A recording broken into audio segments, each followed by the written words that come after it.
Welcome to the Mundus Fractura Lore Guide. This week on Lore Guide, we will take a look at orcs. The orcs of Mundus are a fascinating species. On the surface, physically, it could be argued that orcs are just really big, muscular, ugly humans, but with skin pigmentations that come in greens, greys, pinks, and brown.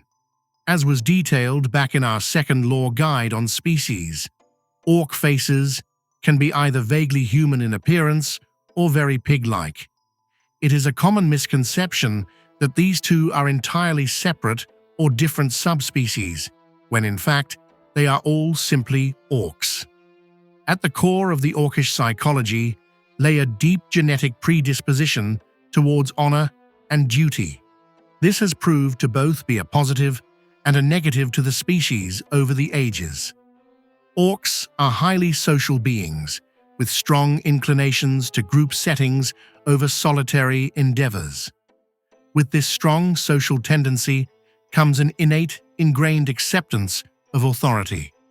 Orcs generally acquiesce in group settings to any individual, orc or not, with a superior or perceived to be superior position or skill set.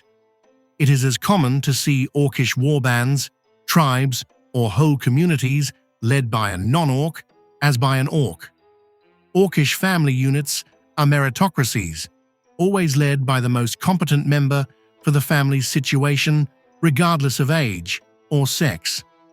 Orcs frequently form stand-alone societies, but also can be found in mixed-species communities of goblins, ogres, kintaurus, and occasionally even mycelium. By human standards, orcish communities, both mixed communities and orcish only, can range wildly from brutal, barbaric, and primitive, to near civilized and occasionally almost refined. From the near stone-aged hordes of Jiogwangjua, of the Hell Throne Fields in the realms of T.T.R.P.G, to the globally recognized orcish island nation Seguidark off the northern Nordirland coast. From a reproductive standpoint, again on the surface, orcs are very similar to the other mammalian sentients of Mundus. Orcs have a typical gestation period of 4 to 6 months, often giving birth to twins. But fascinatingly enough, orcs have a little-known secondary means of reproduction. It has been through exhaustive research in the oldest parts of the mycelium archives that I have been able to discover a strange type of orcish, possible biogenesis. My apologies if this seems disjointed or confusing, but the mycelium archives are sometimes difficult to comprehend. Regarding the orcs, the archives impart the feeling of kinship or kindship, a sameness, as though the orcs are some type of distant relation. They have a number of recorded instances of the following. In the rare situations where an orcish population is fully annihilated, be it by battle, plague, or famine. In these local extinction events, orcs have an involuntary biological mechanism to essentially impregnate the earth where they had once existed. The workings are not fully understood, and the phenomenon rare, but the results are that not unlike the reproduction of the mycelium race, new orcs can in fact be born of the dirt and dust.